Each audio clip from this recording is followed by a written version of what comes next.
The courtroom was silent. Too silent. 3 police officers sat frozen in their seats, their mouths slightly open, their faces drained of color. They couldn't move. They couldn't speak. The world around them seemed to blur as the judge's voice echoed in their ears. The defendant you wrongfully arrested is Mayor Vanessa Carter.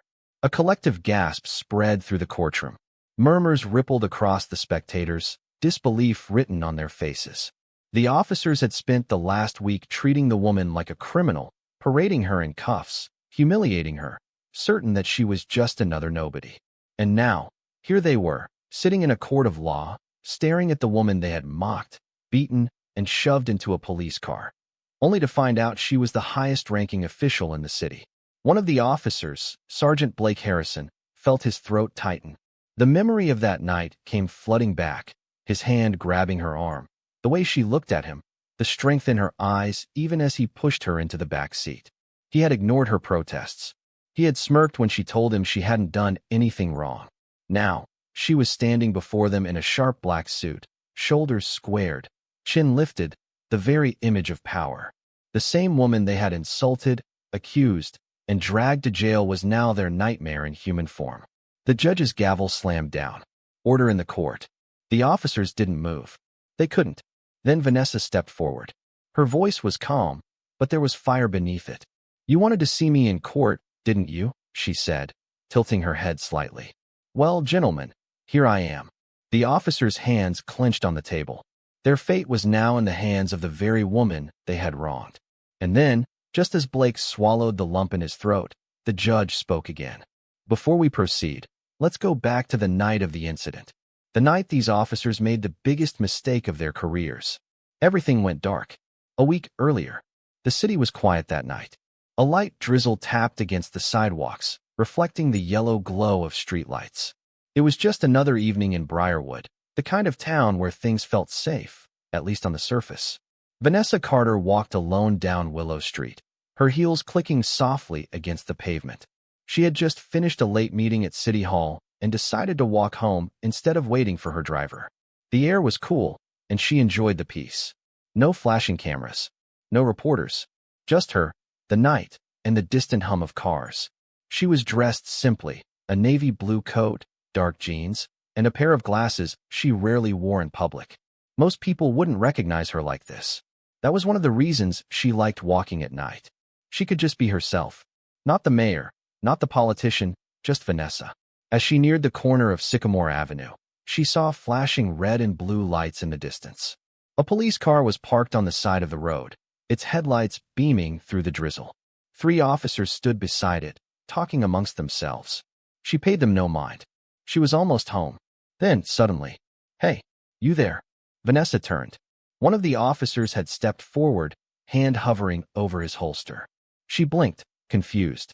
"Yes?" she asked. "What are you doing out here?" the officer asked, his voice sharp. Vanessa furrowed her brows. "I'm heading home." The officer's eyes flickered to his 2 partners, then back to her. "We've had reports of a suspect matching your description involved in a robbery nearby." Vanessa let out a short laugh, thinking it was a mistake. "That's impossible." "Hands where we can see them," the officer barked, stepping closer. Vanessa's stomach tightened. She took a slow breath, trying to stay calm. "Officers, I think there's been a mistake. We'll figure that out at the station." Another officer, a taller one with a buzz cut, said as he grabbed her wrist. "Wait, stop. You don't understand." The first officer pulled out his handcuffs. "Turn around." Her pulse pounded. They weren't listening. She looked around, but the street was empty. No witnesses. No one to see what was happening. The third officer, a younger man with cold blue eyes, stepped forward. "Ma'am, do not resist." "I'm not resisting," she said sharply, yanking her arm back. "I am Vanessa Carter. I am." But the officer wasn't listening. He grabbed her other arm, twisting it behind her back. Pain shot through her shoulder. "Hey, stop this," she shouted. "I am Vanessa Carter. I am the mayor of this city." The officers chuckled. "Right," the buzzcut officer said. "And I'm the president of the United States." Before she could protest again, cold steel snapped around her wrists. The handcuffs bit into her skin. She struggled, but they shoved her forward. "You have the right to remain silent," one of them said, barely hiding his amusement. Vanessa's heart pounded. This wasn't just an arrest. This was a nightmare. The rain picked up as the officers pushed her into the back of the police car. The doors slammed shut, locking her inside. Through the metal grate separating her from the front, she saw the three officers smirking at each other. She clenched her fists. They had no idea what they had just done. As the car pulled away, taking her to the station, Vanessa knew one thing for certain. These men would regret this. The cold metal of the handcuffs dug into Vanessa's wrists as she sat in the back of the police car, her heart pounding with anger and disbelief. The streetlights outside blurred as the car sped through the city. She could hear the officers chuckling in the front, talking to each other like this was just another routine arrest. Did you hear that? She says she's the mayor, the one with the buzz cut, Officer Riker said with a smirk. Sergeant Blake Harrison, the one driving, let out a short laugh. Yeah? And I'm the governor. What are the odds? The youngest officer, Collins, glanced at her through the rearview mirror. His blue eyes were filled with amusement. She's probably some rich lady who thinks her name can get her out of this.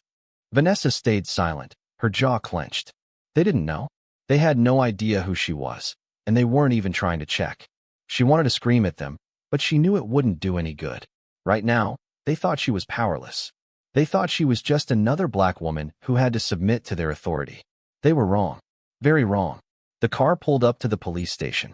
A dull, gray building with flickering lights at the entrance. The rain had stopped, but the air was thick with humidity. Harrison yanked the door open and grabbed her arm. Let's go, he muttered, pulling her out. As soon as her feet hit the ground, she straightened her back, standing tall despite the cuffs. She refused to look weak. If they wouldn't respect her as the mayor, they would respect her as a woman who would not be broken. She locked eyes with Harrison. This is the biggest mistake of your career. His grip tightened slightly. Yeah? We'll see about that. They led her inside, where a bored-looking desk officer barely glanced up. The fluorescent lights buzzed overhead as they walked past holding cells, the smell of sweat and old coffee filling the air. Collins smirked as he gestured toward the fingerprinting station. All right, Madam Mayor. Time to process you like everybody else. Vanessa exhaled slowly, forcing herself to remain calm. At least have the decency to check my ID. Riker scoffed. What ID? You weren't carrying one. Because she hadn't needed one. She had been walking home, not expecting to be thrown into custody like a criminal. Harrison motioned for her to sit. We'll figure out who you are soon enough. Vanessa stared at him. You could do that right now. Call the city offices. Call the police commissioner. Collins chuckled. Nice try. The commissioner doesn't take calls from people like you. Vanessa's blood ran hot. People like me? She sat in the hard plastic chair, her wrists still cuffed behind her, her breath steady. They weren't just dismissing her because they didn't believe she was the mayor. They were dismissing her because she was a black woman in a position they assumed she didn't belong in. This wasn't just a mistake. It was pure arrogance, and she was going to make sure they paid for it. Book her, Harrison ordered. The desk officer finally looked up. He sighed, rubbing his temple. Name. Vanessa took a deep breath. Vanessa Carter. The officer started typing, but barely seemed interested. Middle name. She didn't answer. The officer looked up. I said. Then he stopped. His face paled. He stared at the name on the screen, blinking rapidly. Then, his eyes darted back to her face. Wait, hold on. He swallowed. Are you saying? Vanessa didn't blink. That I'm Mayor Vanessa Carter? Yes. The officer shot up from his chair. Sarge? You need to see this. Harrison sighed in annoyance. What is it now? The desk officer turned the screen around. Harrison leaned in. Riker and Collins followed, their smirks fading with every passing second. And then, as their eyes took in the words in front of them, everything changed. Vanessa watched as their faces twisted in horror. The air in the station became heavy. They weren't laughing anymore. Harrison's hand dropped to his side, his mouth slightly open. Riker rubbed the back of his neck, looking anywhere but at Vanessa. Collins took a small step backward, like he wanted to disappear. The desk officer cleared his throat, his voice tight. Sir, we just arrested the mayor. Silence. A thick, suffocating silence. Then Vanessa tilted her head. Now do you believe me? Harrison blinked rapidly, his mind scrambling for words. We didn't know. Vanessa leaned forward slightly, her voice like steel. That's the problem, isn't it? Collins stammered. We were just following protocol. Protocol? Vanessa snapped. Is that what you call harassing and arresting a woman for walking home? Riker clenched his fists. We thought you were a suspect. Vanessa's eyes burned into his. You didn't think at all. Another silence fell over the station, heavier than before. Harrison swallowed hard. He opened his mouth like he wanted to say something, but nothing came out. Then, suddenly, the door to the precinct swung open. A tall, older black man in a suit stormed in. Commissioner Daniels. His face was a thunderstorm of rage. His eyes scanned the room, landing on Vanessa first. Relief flickered across his face before his attention snapped to the three officers. His voice was quiet, but it carried power. Tell me, he said slowly, that you three did not just arrest the mayor of this city. Riker took a step forward. Sir, we... Shut up. Riker shut up. The entire room held its breath. Daniels turned to Vanessa, his face softening slightly. Madam Mayor, are you all right? Vanessa gave a curt nod. I've been better. Daniels exhaled through his nose before turning back to the officers. Do you have any idea what you've done? He thundered. Do you understand how badly you've just messed up? Collins paled. Riker was sweating. Harrison looked like he wanted the floor to swallow him whole. Daniels' voice was sharp as a blade. You arrested the mayor. You humiliated her. You ignored her when she told you who she was. And now, I have to clean up this mess. Vanessa stood up, rubbing her wrists as a female officer finally uncuffed her. She locked eyes with the three officers, her expression unreadable. You're all going to pay for this, she said, her voice calm but deadly. And just like that, their careers flashed before their eyes. But the night wasn't over yet. Before anyone could speak, the door burst open again, and in walked a crowd of reporters. The flashing cameras, the shouting questions, the blinding lights. Vanessa didn't flinch. She turned to the officers one last time. Smile, she whispered. Your faces are about to be all over the news. And just like that, their nightmare had only just begun. The newsroom lights flashed like lightning, the hum of microphones and the hurried scribbling of reporters filling the air. The police station had transformed into a media circus within minutes. The three officers, Harrison, Riker, and Collins, stood frozen as cameras zoomed in on them, their faces pale, their hands shaking slightly. Every journalist in the city had arrived, hungry for the biggest story of the year.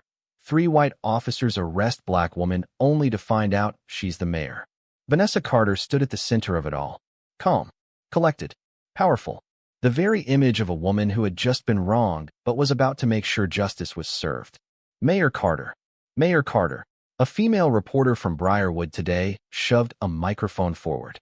Can you confirm that these officers ignored your claims of identity before arresting you? Vanessa didn't hesitate. Yes. The room buzzed with gasps and murmurs. Another journalist pushed forward. Did they physically harm you? Vanessa lifted her wrist, red marks from the cuffs still imprinted on her skin. I was restrained aggressively despite not resisting. I told them multiple times who I was, and they refused to listen. They treated me like a criminal because of their own biases. More gasps. More whispers. Harrison clenched his fists. This isn't fair. Before he could finish, Commissioner Daniels turned on him. Sergeant Harrison, Daniels said, his voice low but full of warning. Do you really want to open your mouth right now? Harrison swallowed his words. He glanced at his partners. Riker looked like he was about to faint, and Collins had started sweating through his uniform. A male reporter stepped forward. Madam Mayor, what happens next? Are you pressing charges? Vanessa exhaled slowly, her eyes locked on the 3 officers. I expect a full investigation, she said. Not just into these officers, but into the entire culture that allowed this to happen. Another reporter raised a hand.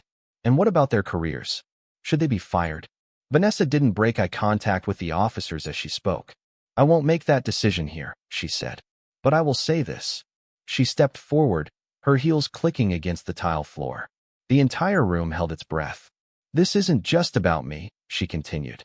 This is about every black person who has been falsely accused. Every person who has been ignored, mistreated, or profiled because of the color of their skin. I am the mayor, and if this can happen to me, imagine what happens to people without power. Silence. Deep. Heavy. Unshakable. The weight of her words settled over the room like a thick fog. Then, one of the reporters turned toward Harrison. Sergeant, do you have anything to say for yourself? All eyes fell on him. He shifted uncomfortably. His mouth opened, then closed. Sweat dripped down his brow. He had always been confident, always quick with a response, but now? He had nothing. His career, his reputation, everything was slipping through his fingers. Before he could even think of a reply, the doors to the station slammed open again. Everyone turned. A group of men in suits stormed inside. Lawyers. Vanessa recognized one of them immediately, District Attorney Maxwell Pierce. A serious, sharp-eyed man with a reputation for being ruthless. He walked straight up to Vanessa. "Madam Mayor," he said, giving a respectful nod before turning to the commissioner. "We need a private word." Daniels glanced at Vanessa. She nodded. "Everyone out," Daniels commanded. "Press conference is over." The reporters groaned but obeyed, leaving reluctantly as the police escorted them out. The last camera clicked off. And just like that, it was quiet again. Only Vanessa, the commissioner, the 3 officers, and the legal team remained. Pierce adjusted his tie. "Madam Mayor, I need to ask, do you want to press full criminal charges?" Riker's breath hitched. Collins let out something between a gasp and a whimper. Vanessa studied them for a long moment. They were scared, and they should be. But she wasn't just thinking about them. She was thinking about every officer who thought they could get away with this. Every department that let it slide. Every system that enabled this kind of behavior. This wasn't just about one bad night. This was about change. She turned back to Pierce. "I want them in court. I want them on trial. And I want the entire system under a microscope." Pierce nodded approvingly. "Understood." A breathless silence followed. Then, the door to the office opened slightly, and a young black officer hesitated in the doorway. Madam Mayor." His voice was careful. "There's something else. Someone wants to speak with you." Vanessa frowned. "Who?" The officer hesitated. "The woman who made the 911 call. The one that got you arrested in the first place." Vanessa's eyes darkened. The officer stiffened. Pierce folded his arms. "Bring her in." The young officer nodded and stepped back. A moment later, a woman walked into the room. She was middle-aged, white, and nervous. She clutched her purse tightly, her knuckles white. Her eyes darted between the mayor and the officers like she wanted to shrink into the floor. Vanessa studied her. "You're the one who made the call." The woman swallowed. "Yes. I didn't know it was you. I saw someone walking alone at night, and I thought." Vanessa's expression didn't change. "You thought what?" The woman trembled. "I thought you looked suspicious." Harrison flinched. Riker closed his eyes. Collins bit his lip. Vanessa didn't move. She just let the words hang in the air, heavy and damning. The woman shifted uncomfortably. "I am not racist. You just assumed a black person walking at night was a criminal?" Vanessa finished for her. The woman's face crumbled. I didn't mean." "But you did." Another thick silence. Vanessa took a slow breath. "I want your name on record," she said firmly. "I want to know exactly how many of these calls you've made before. Because this isn't a mistake. This is a pattern." The woman nodded quickly, her hands shaking. I understand." Vanessa took a step back. She had bigger things to deal with now. She turned to Commissioner Daniels. "Make sure everything is in place. I want those officers in court by next week." Daniels nodded. "It'll be done." She turned to the officers one last time. They were quiet, their eyes downcast. For the first time since the night started, they truly understood. This was real, and it was only getting started. As Vanessa walked out of the room, her voice echoed behind her, strong, unshaken, powerful. "See you in court." The courtroom was packed. Journalists, city officials, activists, and everyday citizens filled the seats, all waiting for the trial that had shaken Briarwood to its core. Cameras flashed as reporters whispered furiously into their microphones, their voices carrying the biggest headline of the year. 3 white officers on trial for wrongfully arresting black mayor. At the defense table, Harrison, Riker, and Collins sat stiffly in their neatly pressed uniforms. Their lawyer, a middle-aged man with graying hair, whispered something to them, but they barely reacted. The weight of their situation had finally settled in. Across the room, Vanessa Carter sat tall and poised at the prosecution table. Dressed in a sleek black suit, she exuded power and control. She wasn't just fighting for herself. She was fighting for every black person who had been wrongfully accused, humiliated, or ignored. The judge, an older white woman with sharp eyes, entered the courtroom and took her seat. She banged the gavel once. "Court is now in session." The murmurs died down. The prosecutor, District Attorney Maxwell Pierce, stood up and approached the jury. "Ladies and gentlemen," he began, his voice calm but firm. "We are here today because 3 officers abused their power. We are here today because Mayor Vanessa Carter, an innocent woman, this city's highest-ranking official, was treated like a criminal. And why?" He turned sharply, his eyes landing on the officers. "Because of their prejudice. Because they saw a black woman walking alone at night and assumed she was up to no good. They didn't check her ID. They didn't run her name. They ignored her when she told them who she was. And now, they must be held accountable." The jury listened intently. The defense lawyer, Paul Whitaker, stood next. He adjusted his glasses and cleared his throat. "This case," he said, pacing slightly, "is nothing more than a misunderstanding. My clients made a mistake, yes, but it was not racially motivated. They were responding to a 911 call about a suspect in the area, and they followed standard procedure. This was not an act of malice. This was simply an unfortunate error in judgment." Vanessa felt a sharp pang of anger, but she kept her expression neutral. An unfortunate error in judgment. That's what they were calling this. Pierce wasted no time. "We call our first witness," he said. "Mayor Vanessa Carter." Vanessa stood, walking to the witness stand with a quiet confidence that made the room feel smaller. She was sworn in, then faced the jury. Pierce approached. "Madam Mayor, can you describe the night of your arrest?" Vanessa took a steady breath. "I was walking home after a late meeting. I wasn't in a hurry. I wasn't doing anything suspicious. But then I saw police lights, and before I knew it, I was being confronted." Pierce nodded. "And what did they say to you?" "They asked what I was doing there. When I told them I was going home, they didn't believe me. When I told them I was the mayor, they laughed at me." A few gasps rippled through the audience. "Did you resist arrest?" Pierce asked. "No," Vanessa said firmly. "I tried to explain. I asked them to check my ID. I told them to call the commissioner. They refused." Pierce turned to the jury. "This woman, the elected leader of this city, was thrown into the back of a police car like a common criminal. Not because she committed a crime, but because these officers assumed she had." The defense lawyer stood up. "Objection. He's making assumptions about my client's motives." The judge raised a hand. "Sustained. Stick to the facts, Mr. Pierce." Pierce nodded. "No further questions, Your Honor." Whitaker adjusted his tie as he stepped forward. "Mayor Carter," he began smoothly, "isn't it true that you weren't carrying identification that night?" Vanessa raised an eyebrow. "I didn't need to. I was walking home. Do you carry your ID every time you take a walk?" A few quiet chuckles echoed from the audience. Whitaker cleared his throat. "Mayor Carter, my clients were responding to a call about a suspect in the area. Isn't it possible they were just following protocol?" Vanessa's eyes darkened. "Protocol? Is it protocol to ignore a person's identity when they tell you who they are? Is it protocol to use excessive force on someone who isn't resisting?" Whitaker hesitated. Vanessa leaned forward slightly. "Tell me, Mr. Whitaker, if I had been a white man in a suit, would they have arrested me?" The courtroom went still. Whitaker swallowed. I can't speculate on that." "Neither can I," Vanessa said. "But we both know the answer, don't we?" Silence. Whitaker's jaw tightened. No further questions. Vanessa stepped down, her head held high. Then Pierce stood. "The prosecution calls Officer Blake Harrison to the stand." Harrison stiffened.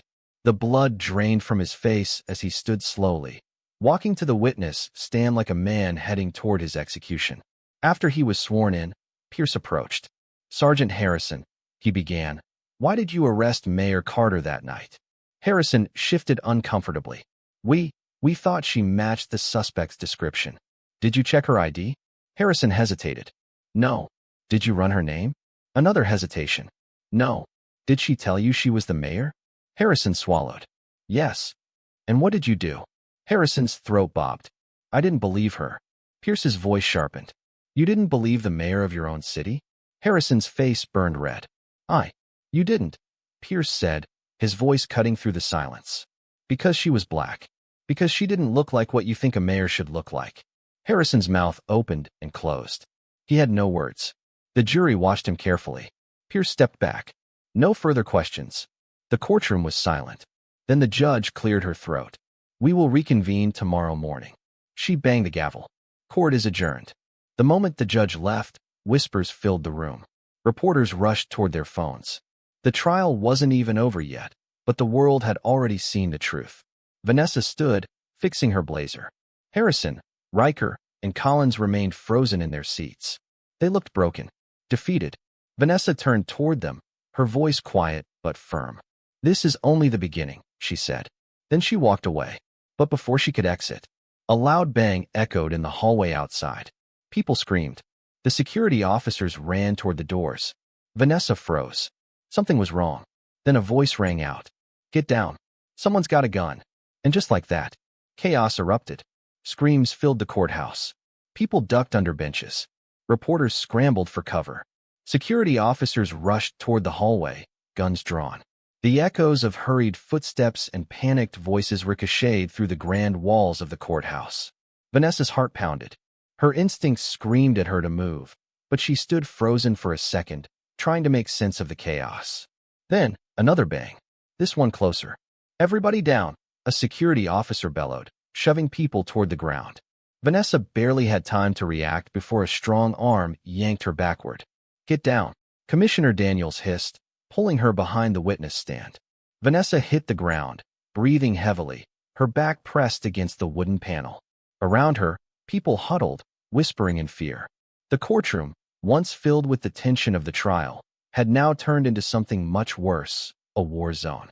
Through the chaos, Vanessa's eyes locked onto the three officers on trial: Harrison, Riker, and Collins. They were terrified. Harrison crouched behind the defense table, his jaw clenched, his hands shaking. Riker was as pale as a ghost, sweat dripping down his forehead. Collins had his arms over his head, rocking slightly, his face buried in his knees. For once, they were the ones feeling powerless. A security guard peeked around the corner of the courtroom entrance, his radio crackling. Suspect armed in the hallway. One confirmed shot fired into the air, no injuries reported yet. Possible attempted assassination, stand by for identification. Attempted assassination? Vanessa's stomach twisted. Was this about her? She gritted her teeth. Of course it was. Before she could process it fully, one of the officers' radios crackled. "Shooter ID confirmed," a panicked voice called out. "Suspect is male, white, mid-50s. Name." A loud boom interrupted the transmission. Then shouting, a struggle, and suddenly, silence. For a few agonizing seconds, no one moved. No one breathed. Then, "Suspect is down." The words rang through the radio, followed by a heavy sigh of relief from the officers in the room. A few seconds later, a voice came through again, but this time, it was lower. "You're not going to believe this." Vanessa's blood ran cold. She knew that tone, the kind of voice that meant something worse was coming. "Who was he?" she whispered, her voice barely audible. An officer hesitated before answering.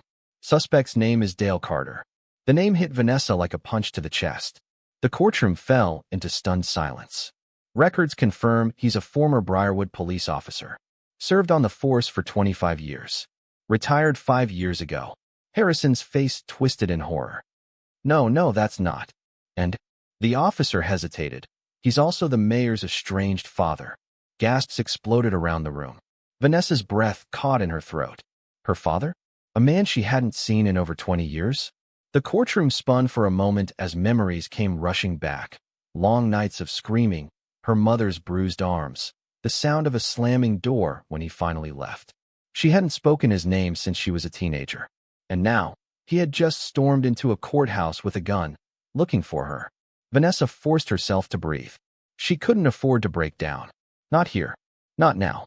She pushed herself up, ignoring the way Daniels grabbed her wrist. "Vanessa, wait." But she was already moving. She walked past the trembling attorneys, past the wide-eyed jury, past the officers who now had no idea what to do. She stepped into the hallway. And there he was. Dale Carter lay on the floor, his arms pinned behind his back, a pair of officers kneeling on him.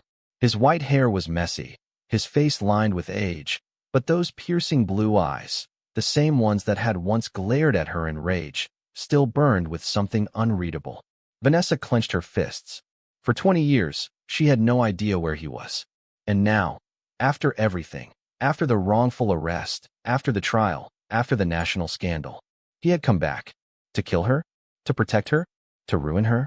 The questions swirled in her mind, but she didn't have time to figure it out.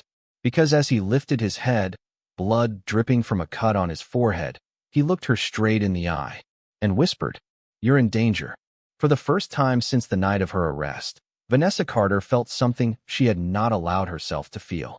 Fear. Her father, Dale Carter, a man she had buried in her past, was on the floor, bruised, restrained, and whispering those three words that sent chills down her spine. "You're in danger." The officers lifted him to his feet, and he winced as the handcuffs dug into his wrists. Blood trickled down from the gash on his forehead, but his eyes, cold and sharp like broken glass, never left hers. Vanessa's body was rigid, her mind racing.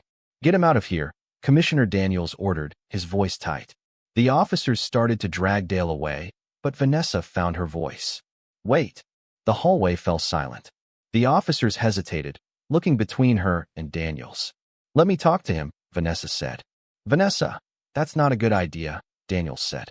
"He just fired a gun in a courthouse. For all we know, he came here to kill you." Dale let out a low chuckle, shaking his head. "If I wanted her dead, she'd be dead." The room stiffened. One of the officers tightened his grip on Dale's arm, but Vanessa ignored them all.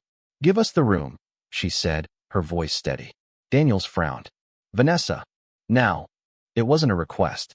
After a pause, Daniels nodded at the officers. 2 minutes. If he so much as breathes the wrong way, you call for backup."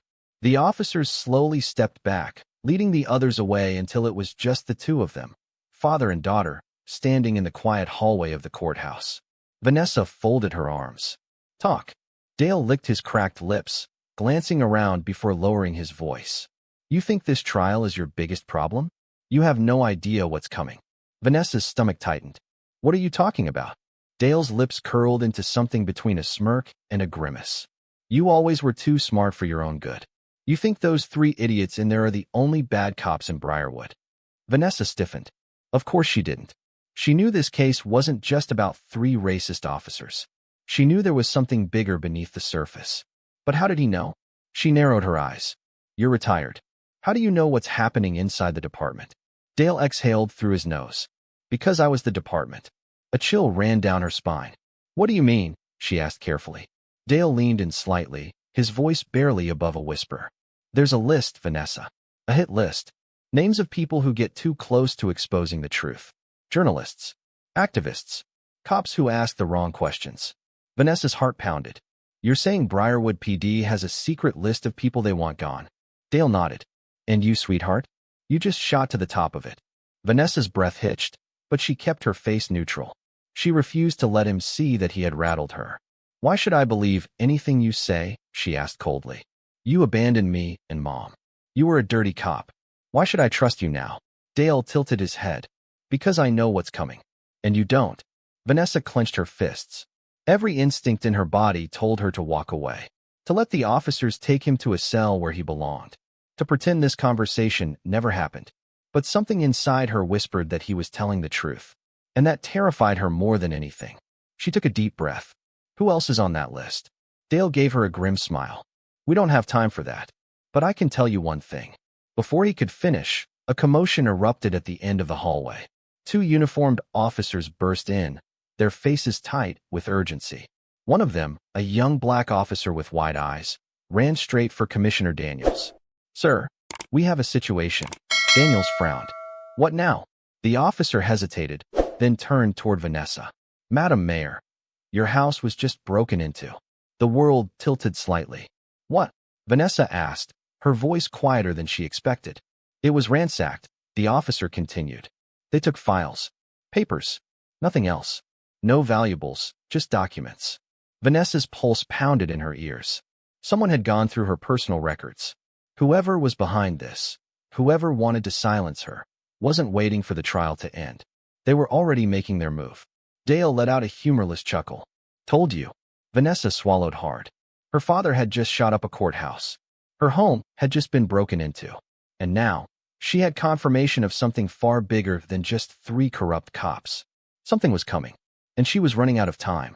The mayor's house was a crime scene. Police tape lined the front door. Officers moved in and out, dusting for fingerprints, taking pictures, murmuring in hushed tones. A shattered lamp lay on the floor near the entryway. Drawers were pulled out and emptied. Vanessa's files, once carefully stored in her home office, were scattered across the floor like fallen leaves. Not a single piece of jewelry was missing. Not a single electronic was taken. Whoever broke in wasn't looking for valuables. They were looking for something specific. Vanessa stood in the doorway, her arms crossed, her mind racing. Daniels was beside her, talking to the officer in charge, but she barely heard them. Her gaze swept the room, analyzing every detail. They had gone straight for her files, which meant her stomach clenched. She rushed forward, stepping over broken glass, heading straight for her office. Her desk drawers were open, papers tossed everywhere. But one specific file, was missing. The list. Vanessa's private research. A document she had been building ever since she first suspected something was wrong with Briarwood PD. Names of officers with excessive force complaints. Names of city officials tied to shady deals. Names of people who had quietly disappeared after getting too close to the truth. It wasn't complete. It wasn't ready. But someone knew she had it. And now it was gone. Daniel stepped into the room behind her. What's missing? Vanessa turned slowly. My file on corruption in the department. Daniels inhaled sharply. Jesus, Vanessa. She met his gaze. They knew exactly what to take. This wasn't random. Someone inside the department sent them. Daniel's jaw clenched. Who else knew you had this file? Vanessa exhaled, rubbing her temple. Not many. I was keeping it quiet until I had enough evidence to go public. Daniels shook his head. And now they have it. Vanessa's stomach churned. Whoever took the file knew she was getting close. And now, they would do anything to stop her. She turned back to her desk, scanning the mess, looking for anything they didn't take. Then, out of the corner of her eye, she saw it. A small, folded note, half hidden beneath her overturned laptop.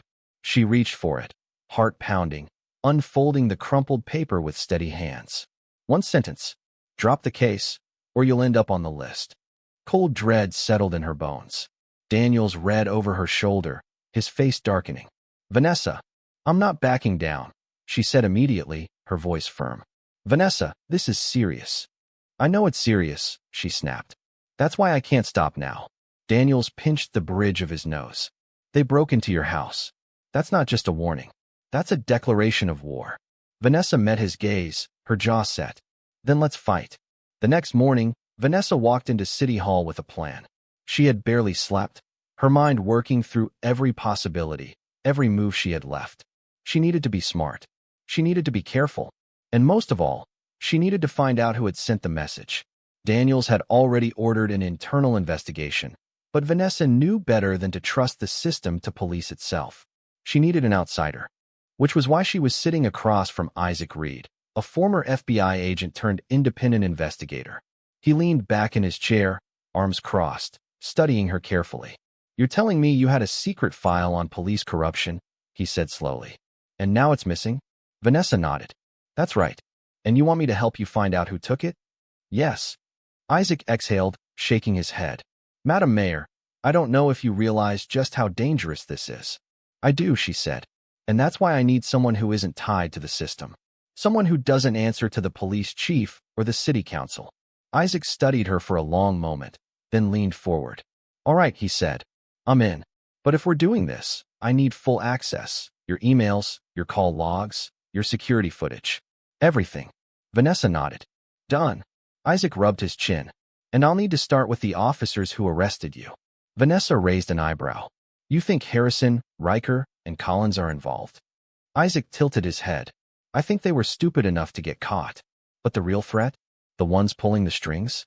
They're still in the shadows. Vanessa exhaled slowly. Then let's drag them into the light. That night, Vanessa sat in her office, staring at her reflection in the window. The city lights flickered outside, but her mind was elsewhere. She was exhausted, but she couldn't afford to stop. A knock at the door pulled her from her thoughts. Come in, she called. Isaac stepped inside, his face unreadable. You were right, he said.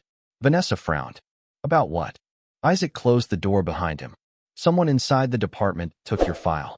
Vanessa's breath caught in her throat. You have proof? Isaac nodded. Not just proof. He placed a small USB drive on her desk. I have a name. Vanessa swallowed. Who? Isaac hesitated. Then, he said the name. And the world tilted. Vanessa's hands clenched into fists. That son of a... Before she could finish, Isaac's phone buzzed. He glanced at the screen, then his face went rigid. Vanessa's pulse quickened. What is it? Isaac looked up, his voice grave. Daniels was just shot. The room spun. Vanessa gripped the desk, her breath coming fast. No. No, no, no. Her closest ally. The man who had stood by her through all of this. Lying in a hospital bed. Or worse. Her heartbeat pounded in her ears. This was no longer about just a stolen file. This was war. And Vanessa Carter was done playing defense. The hospital smelled like antiseptic and fear. Vanessa pushed through the doors, her heels clicking against the tile floor, her chest tight with panic. She didn't run, but she moved with purpose, her heart hammering against her ribs. Commissioner Daniels, she said to the nurse at the front desk, her voice clipped. Where is he? The nurse hesitated. Are you family? Vanessa didn't blink. I'm the mayor. The nurse swallowed and nodded. I see you. Room 304. Vanessa turned without another word, Isaac right behind her. They moved quickly through the hall, past hushed conversations and the beeping of machines, past officers standing guard outside the room. They stepped inside, and Vanessa's stomach twisted. Daniels lay on the hospital bed, unconscious, an oxygen mask strapped to his face. His chest rose and fell in shallow breaths. Tubes ran from his arm, wires connected to beeping machines. He looked fragile. Vanessa had never seen him like this before. For years, he had been a force, unshakable, untouchable. The only man in the department she truly trusted. And now, he was barely holding on. Her fingers curled into fists. Isaac exhaled beside her. Shot twice. Once in the shoulder, once in the side. He lost a lot of blood. Vanessa's jaw tightened. Who did this? Isaac hesitated. No witnesses. Shooter got away. But he glanced at the door, lowering his voice. I think this was a hit. Vanessa's breath caught. A hit. Isaac nodded grimly. Think about it. Daniels was the only high-ranking officer backing you up. The only one who wasn't dirty. And now, right when we start digging, someone takes him out. He shook his head. This wasn't random. This was a message. Vanessa swallowed hard, her hands trembling at her sides. Someone was trying to silence them. First, they stole her file. Now, they put Daniels in a hospital bed. She turned to Isaac, her voice quiet but sharp. Who was the name you found before we got the call? Isaac hesitated. Then he spoke. Deputy Chief Mark Whitmore. Vanessa felt the air leave her lungs. Whitmore, the second most powerful man in Briarwood PD, Daniels' right-hand man. The same man who had stood in her office just last week, assuring her that he would handle the corruption issue. She clenched her fists. You're telling me the deputy chief is behind this? Isaac nodded. All signs point to him.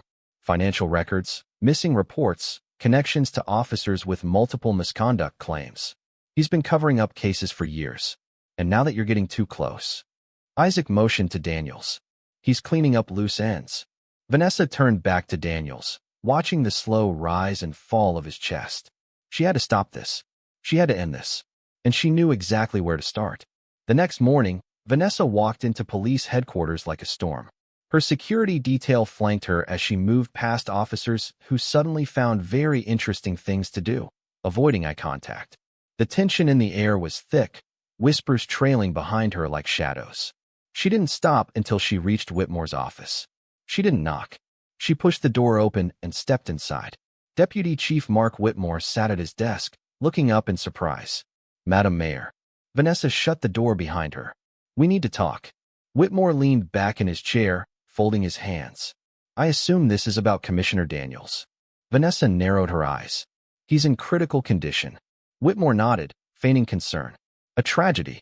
We're launching a full investigation. Vanessa's lips curled into a humorless smile. No need. I already know who did it. Whitmore raised an eyebrow. Oh. She leaned forward, placing both hands on his desk. You. For the first time, she saw it, a flicker of something in his eyes. Not shock. Not anger. Amusement. He sighed, shaking his head. Madam Mayor, you've had a stressful few days. I think you're letting your emotions. Cut the crap, she snapped. You've been covering for dirty cops for years. You're running a hit list. You had Daniel shot. And you sent people to break into my house. Whitmore chuckled softly, leaning forward. You have proof of that. Vanessa's pulse pounded, but she didn't blink. Isaac had some proof. But not enough to put him away. Not yet. Whitmore knew it, and that meant she had to play a different game. She tilted her head. You think you're untouchable, don't you? Whitmore smirked. I think I know how the system works. And I think you're in over your head. Vanessa studied him for a long moment. Then, she smiled. It wasn't friendly. It wasn't warm. It was the smile of a woman who had just made up her mind. You want to know what I think, she said softly. Whitmore raised an eyebrow. Enlighten me. Vanessa leaned in. I think you just made the biggest mistake of your life. Before he could respond, she turned and walked out, her heartbeat steady, her mind clear. She knew what she had to do. She was going to burn his empire to the ground. And she wasn't going to stop until every single corrupt cop in Briarwood was exposed.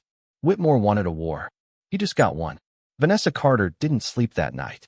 She sat in her dimly lit office, her mind a battlefield, her pulse steady. Outside her window, Briarwood stretched out before her. Bright city lights, moving cars, people living their lives, unaware that their own police department was being run by criminals. Deputy Chief Mark Whitmore was behind it. And now, she had made an enemy of him. She wasn't naive. She knew he wouldn't take her threats lightly. He had already put Daniels in the hospital. He had already broken into her home. He wouldn't hesitate to come for her next. But that was fine, because she wasn't going down without a fight. Her phone buzzed. She picked it up, expecting Isaac. Instead, an unknown number flashed across the screen. She hesitated, then answered. This is Mayor Carter. A deep, distorted voice came through. You should have walked away. Vanessa's grip on the phone tightened. And who am I speaking to? A cold chuckle. You already know. She did. Whitmore. Or one of his people. Vanessa leaned back in her chair, forcing her voice to stay steady. If you have something to say, say it. It's simple. Drop this case. Stop digging. Take your little victory in court and leave it at that. Vanessa exhaled through her nose. Or what? There was silence. Then, or you won't live to see the trial's verdict. A slow smile spread across Vanessa's face. There it was. The direct threat she had been waiting for. You've already tried to scare me, she said. It didn't work then, and it won't work now. You don't understand, Mayor Carter. This isn't just about you. You're putting a target on everyone around you. Your security detail? They can't protect you forever. Your lawyer? Accidents happen. Your allies? They have families, don't they? Vanessa's blood ran cold. The voice continued. Walk away, before you have to bury someone else. A click. The line went dead. Vanessa set the phone down slowly, her fingers pressing into the desk. This wasn't just about her anymore. They were coming for everyone. She needed to move fast. By sunrise, Vanessa had assembled a war room. In a private, undisclosed location, a safe house on the outskirts of the city, she sat at a table with Isaac Reed, District Attorney Maxwell Pierce, and a handful of officers she knew she could trust. Daniels wasn't there. He was still in the ICU, but his right-hand officer, Lieutenant Jada Morris, sat in his place. Vanessa laid it out for them. The corruption in Briarwood PD isn't just a few bad cops. It's deep. It's systemic. And it starts at the top with Deputy Chief Whitmore. Jada exhaled sharply. I always knew something was off about him. But if you're saying he's behind all this... She shook her head. That means half the force is compromised. Exactly, Isaac said, leaning forward. We don't just have to take Whitmore down. We have to cut off every piece of rock connected to him. Pierce tapped his pen against the table. We need evidence. The kind that'll stick. Testimony isn't enough. We need hard proof. Isaac smirked. That's where I come in. He slid a USB drive across the table. Vanessa picked it up, frowning. What is this? Isaac leaned back in his chair. A recording of our dear deputy chief authorizing hits on at least 3 people. Silence fell over the room. Pierce's jaw tightened. How the hell did you get this? Isaac grinned. Let's just say Whitmore isn't as careful as he thinks. He's got a burner phone he uses for his dirty work. I had a guy tap into a call last night. Vanessa's stomach tightened. Was the call to me? Isaac's grin faded. Yeah, it was. She gritted her teeth. That meant her phone had been compromised, too. That's not all. Isaac continued. Whitmore's been funneling money through shell companies tied to city contracts. That's where he pays off the officers under him. And guess who signed off on those contracts? He tossed another file onto the table. Vanessa flipped it open. Her blood went ice cold. City Councilman Richard Langston, one of her biggest political rivals. A man who had spent the last year fighting against her police reform proposals. And now, she knew why. Jada let out a low whistle. This goes all the way up, doesn't it? Vanessa nodded. Which means we can't just go after Whitmore. We have to take all of them down. Pierce exhaled sharply. That's going to be dangerous. Vanessa locked eyes with him. So is letting them keep their power. Pierce hesitated, then nodded. All right. What's the plan? Vanessa took a deep breath. And then she outlined it. That night, the trap was set. Whitmore had no idea what was coming.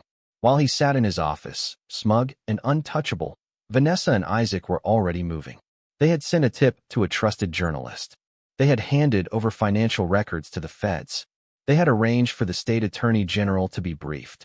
And, most importantly, they had baited Whitmore into one final, fatal mistake. Vanessa sat in a car parked across the street from Briarwood PD, her earpiece buzzing with Isaac's voice. You ready for this? She exhaled slowly. Yeah. Good. Because he just took the bait. Vanessa's fingers tightened around the steering wheel. She watched as Whitmore left the station, walking toward a sleek black car. Inside that car was a briefcase filled with fake money. Money he believed was part of a secret payout to keep her quiet. Money that had been marked by the feds. The second his hands touched it, the takedown began. FBI vans screeched onto the scene, tires screeching, doors flying open. Agents swarmed. Deputy Chief Mark Whitmore. Hands where we can see them. Whitmore barely had time to react before he was yanked out of the car, slammed onto the pavement, cuffs locking around his wrists. The entire police station emptied, officers rushing outside, some in shock, others looking very nervous. Vanessa stepped out of her car, watching as Whitmore was dragged toward the federal agents. He saw her, and for the first time, he looked afraid. She tilted her head. I told you, Mark. Her voice was quiet, but deadly. You just made the biggest mistake of your life. Whitmore snarled, struggling against the cuffs. This isn't over, Carter. Vanessa smiled. Oh, I know. Then she turned, walking away as he was shoved into the back of a federal vehicle. But as she reached her car, her phone buzzed. A message. One sentence. You took out Whitmore. But you forgot. He wasn't the one in charge. Vanessa's blood ran cold. There was someone else. Someone bigger. And they were still out there. Watching. Waiting. The message on Vanessa's phone burned into her mind. You took out Whitmore. But you forgot. He wasn't the one in charge. Her heart pounded as she read the words over and over, her hands tightening around the phone. She had just taken down one of the most corrupt men in Briarwood PD. But now, someone was telling her that Whitmore wasn't the top of the food chain. There was someone else. Someone bigger. She lifted her head, scanning the street, her instincts on high alert. Was she being watched? She had assumed Whitmore was running everything, that he was the mastermind behind the corruption, the hit list, the dirty cops. But if he was just a pawn, who was the king? Isaac's voice crackled in her earpiece. Vanessa, you good? She exhaled sharply. We have a problem. What kind of problem? Vanessa sent him a screenshot of the message. Isaac cursed under his breath. Well, that's not ominous at all. Who the hell is still left? Vanessa muttered, pacing. Whitmore was the highest-ranking dirty cop, we could confirm. We traced the money, the shell companies, the connections. What are we missing? Isaac hesitated. There's only one way to find out. Vanessa clenched her jaw. Go deeper. I was afraid you'd say that. For the next 24 hours, Vanessa barely left her office. Isaac worked from an undisclosed location, hacking into databases, combing through records, looking for anything they had overlooked. Jada Morris coordinated with the remaining clean officers, making sure Whitmore's arrest didn't cause chaos within the department. Pierce was preparing for the biggest corruption trial Briarwood had ever seen. And Vanessa? She was waiting. Waiting for Isaac to find the missing piece. Waiting for the next attack. Waiting for whoever was left to make their move. She didn't have to wait long. It was 3 a.m. when her phone buzzed again. A new text. You're running out of time. Vanessa's breath caught in her throat. Before she could respond, her landline rang. She hesitated, then answered. Who is this? A voice, low, gravelly, unfamiliar, came through the line. You think you're smart, don't you? Vanessa's pulse quickened. Who is this? A dry chuckle. You're trying to take down a system that existed long before you, Mayor Carter. And you think you've won because you took out one piece. Her grip on the phone tightened. I don't think I've won. I know I have. Oh, the voice mused. Then why am I still here? A chill ran down her spine. Who are you? She demanded again. The voice hummed. The man who decides whether you live or die. Vanessa's stomach twisted. You don't scare me. You should be scared. Because you're about to find out what happens to people who don't know when to quit. A click. The line went dead. Vanessa stood frozen for a second. Then, an explosion rocked the night. Her office windows shattered, glass flying everywhere as a deafening boom shook the building. The force threw her backward, her ears ringing, dust and debris filling the air. Smoke, fire, sirens, people screaming outside. Vanessa coughed, blinking rapidly as she tried to process what had just happened. Her office, the very place she had been gathering evidence, planning her next move, had just been bombed. And she knew exactly why. She was too close. The real mastermind was scared, and they were willing to kill her to make sure she never uncovered the truth. The next few hours were a blur. Firefighters worked to contain the flames. Police officers locked down the area. The media swarmed, cameras flashing, headlines already forming. Vanessa sat in the back of an ambulance, a blanket draped over her shoulders, a medic tending to a small cut on her forehead. Isaac appeared beside her, his face grim. "Someone just tried to kill you," he said. Vanessa scoffed. Like that wasn't already obvious. Isaac sat down, running a hand through his hair. "I found something." She turned to him sharply. "What?"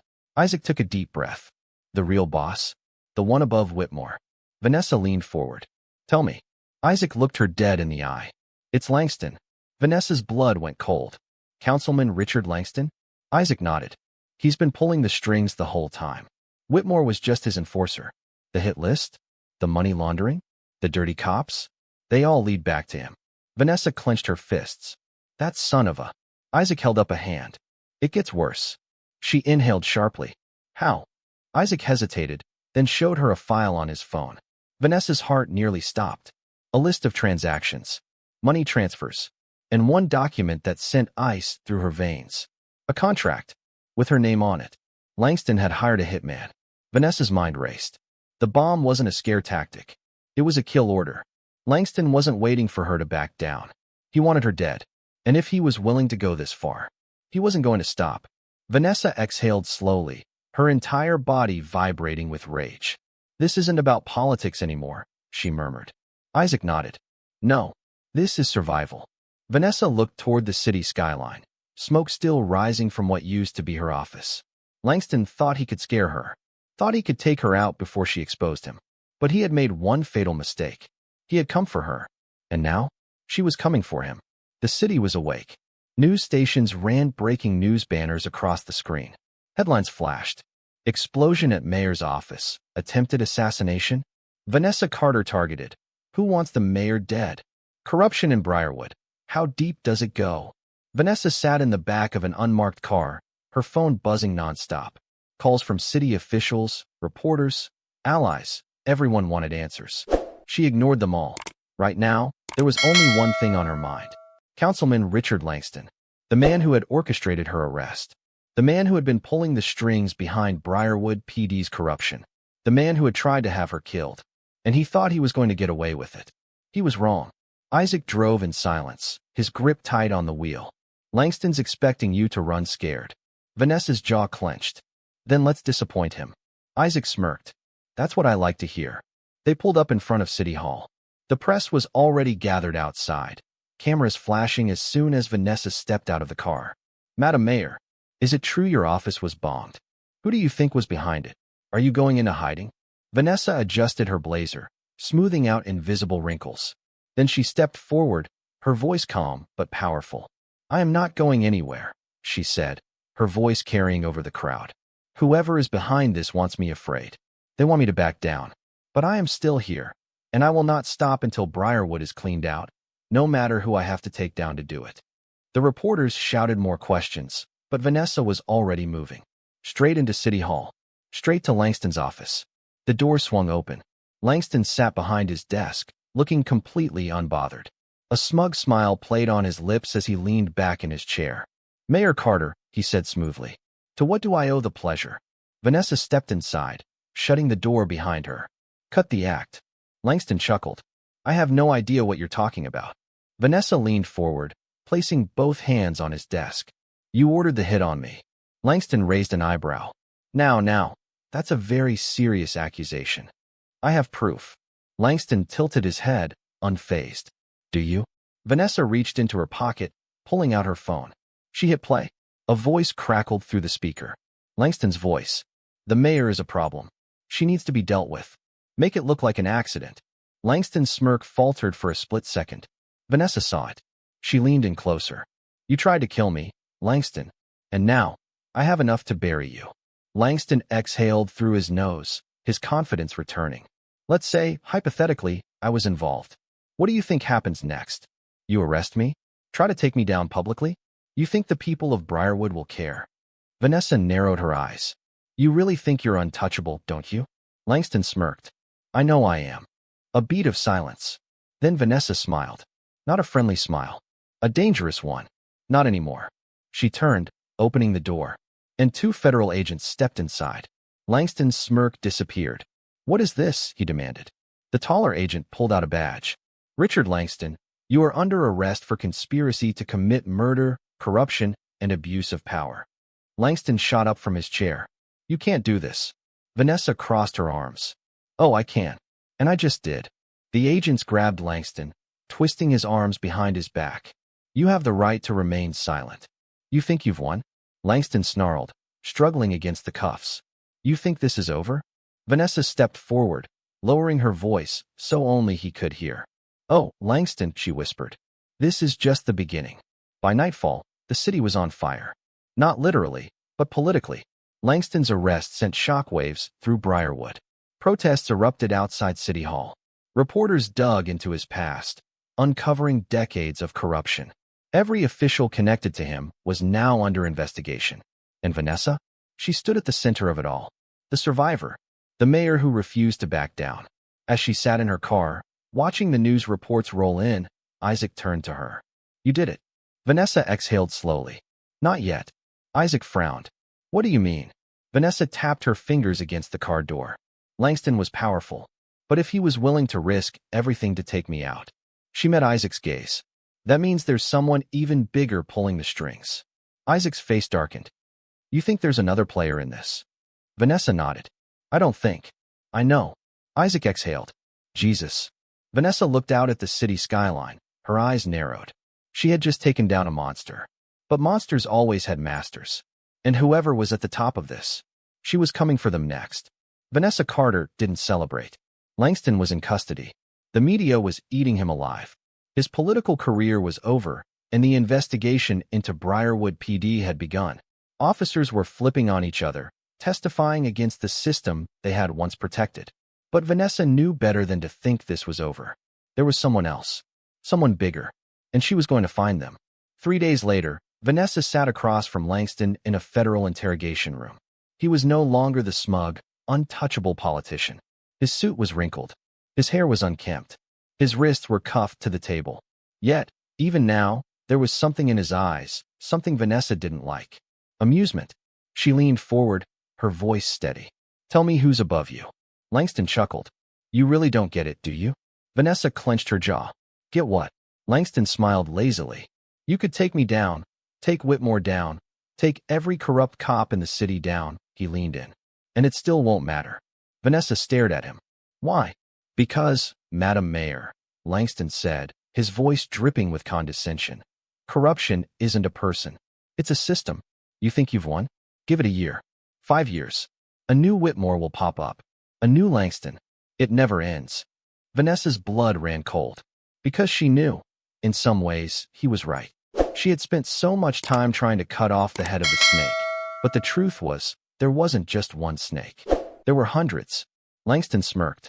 That's the problem with people like you. You think you can fix a system that was never built for you in the first place. Vanessa exhaled slowly, forcing herself to stay calm. I don't need to fix the system, she said. I just need to burn it down and build a better one. Langston's smirk wavered. She stood, looking down at him. Enjoy prison. Then she walked out. 1 week later, Vanessa stood on the steps of City Hall. Cameras flashed. Microphones pointed at her. She adjusted the cuffs of her blazer, then met the eyes of the city. Over the past few weeks, we have exposed corruption at the highest levels of Briarwood's government. We have taken down a man who believed he was untouchable. But let me be clear, This fight is far from over. A murmur spread through the crowd. We have to rebuild. We have to do better. And I will not stop until every corrupt officer, every politician who abused their power, and every person who stood by and let this happen is held accountable. More murmurs, some hopeful, some skeptical. But I can't do this alone, Vanessa continued. This city belongs to all of us. So I am calling on the people of Briarwood. Hold your leaders accountable. Demand better. Do not let them convince you that this is just the way things are. A ripple of applause. She met the eyes of the people watching her, the activists who had fought for this, the families who had lost loved ones to corruption, the young black girls who now saw a mayor who refused to back down. This is our city, Vanessa said, and we are taking it back. The applause grew. It was not a victory. Not yet. But it was the beginning of something new. Something bigger than her. She turned from the cameras, walking back into City Hall, her head high. The battle wasn't over. But Vanessa Carter was ready.